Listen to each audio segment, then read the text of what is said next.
నీకు విరోధంగా రూపింపబడిన ఏ ఆయుధము వర్ధిల్లదు.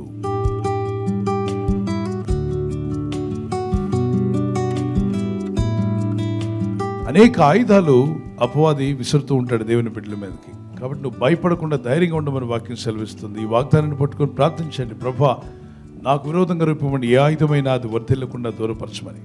సౌలు రాజు దావీదుని ఎదిరిస్తూ వెళ్ళాడు, దావీదుని దూషిస్తున్నాడు. ఒక ప్రాంతానికి సమీపించినప్పుడు ఒక బావి దగ్గర ఒక బావి అనే స్థలం వచ్చింది. ఆ బావి అవతల దావీదు ఉన్నాడు, ప్రవక్తలు ఉన్నారు. పచ్చగడ్డేస్తే దావీదుకి సౌలుకు మధ్యలో ఏమవుతుంది? బొగ్గుమంటుంది. ప్రవక్తలారా, మీ మధ్యలో ఉన్నవాడు నేరస్తుడు, దుష్టుడు, మంచివాడు కాదు అని నేరస్థాపన చేయడానికి సౌలు రాజు వంటి వాడు వచ్చాడు. ఇక దావీదుకి వేరే ఆప్షన్ లేదు. ప్రార్థన చేస్తున్నాడు, దేవా, రాజే, ఈ దేశాన్ని వెళ్తున్న రాజే నాకు విరోధంగా శత్రువై నా మీదకి వస్తుంటే, నా మీద నేరస్థాపన చేస్తుంటే ఎవరు నాకు సాయం చేస్తారు అని ప్రార్థన చేస్తే పైనుండి ప్రభు అన్నాడు, నా కుమారుడు దావీదు, భయపడకు. అతను రాజు అయితే నేను రారాజుని, అతను ప్రభు అయితే ప్రభుత్వం చేసే ప్రభుత్వాధికారి అయితే నేను ప్రభువులకే ప్రభుని. నీ దేవుడు ఎవరో తెలుసా? ప్రభువులకు ప్రభు. యెహోవా ఆత్మ దావీదుకి శత్రువుగా ఉన్న సౌలు మీదకి వచ్చిందంట. దేవుని ఆత్మ సౌలు మీదకి రాగానే సౌలు ఏమనుకొని వచ్చాడు అక్కడికి చెప్పండి? దావీదుని దూషించాలని, నిందించాలని, అందరి ముందు హేళన చేయాలని, ఇన్సల్ట్ చేయాలని అక్కడికి వచ్చాడు. అవునా? అదే పర్పస్తో వచ్చాడు. ఈ బావి దాటే టైంలో రాగానే ఏం చేశాడో మీకు తెలుసా? దైవాత్మ రాగానే దీవించడం ప్రారంభించాడు, బ్లెస్ చేయడం ప్రారంభించాడు, ఆశీర్వదించడం ప్రారంభించాడు. అయినా నువ్వు కుమారుడా దావీదా, దేవుడు నేను దీవించుగాక, దేవుడు నీకు తోడై ఉంటాడు, నువ్వు భయపడకు, నువ్వు వెళ్ళే మార్గంలో దేవుని హస్తం నీకు తోడుగా ఉంటుంది. దావీదుకి మతిపోయింది. ఎవరు మాట్లాడుతున్నారు? నాకు దీవెనలు ఇస్తున్నాడేంటి? అసలు వచ్చింది ఎందుకు?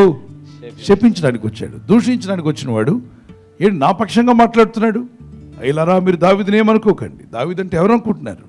దేవుని హృదయానుసారుడు, అతని జోలికి వెళ్ళకండి. ఇప్పుడు ఎవరికి సౌండ్ లేదు.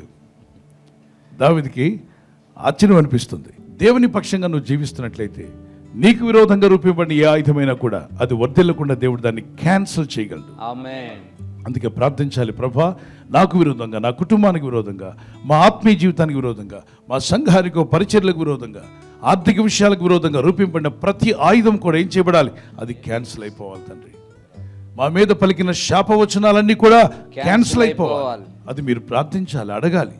ప్రతి ఉదయం, ప్రతి సాయంకాలం కొన్ని వేలాది మందితో మనం అంతా కలిసి దేవుని పిల్లలం, దేవుని బిడ్డలం, ప్రార్థనా పరులు, విజ్ఞాపనకర్తలు, మరి పరిశుద్ధులు ఏకాత్మతో ఏక మనసుతో వేడుకుంటూ ప్రార్థన చేస్తున్నాం. మీ ప్రార్థనలో ఈ ప్రార్థన అలవాటు కూడా పెట్టుకోండి. నీ కాపుదలు నాకు దయచే ప్రభా అన్నటువంటి వారు ప్రార్థన చేసుకుందాం. దేవుని కాపుదలు నీకు ఉంటుందని నమ్మితే మీ చేతులు పైకెట్టండి. ప్రార్థన చేద్దాం. పరిశుద్ధమైన మా తండ్రి, నీ యందు నేను విశ్వాసం ఉంచున్నాను, నిరీక్షణ కలిగి ప్రార్థిస్తున్నాను. ఏ ఆయుధమైనా సరే నా మీద అది ఫలించకుండా చేయగల శక్తిమంతుడు నాయన. దురాత్మలను బంధించమన్నావు, గద్దించమన్నావు. దేవునికి లోబడి అపవాదిని ఎదిరించిన వాడు మీ ఎదురుని పారిపోతాడని సెలవిచ్చున్నావు. నాకు విరోధంగా, నా కుటుంబానికి విరోధంగా ఏ ఆయుధము రూపించబడినా అది నిరాయుధమైపోవునుగాక. ఎవరినైనా మా నోటి మాటలతో గాయపరుచుంటే క్షమించండి.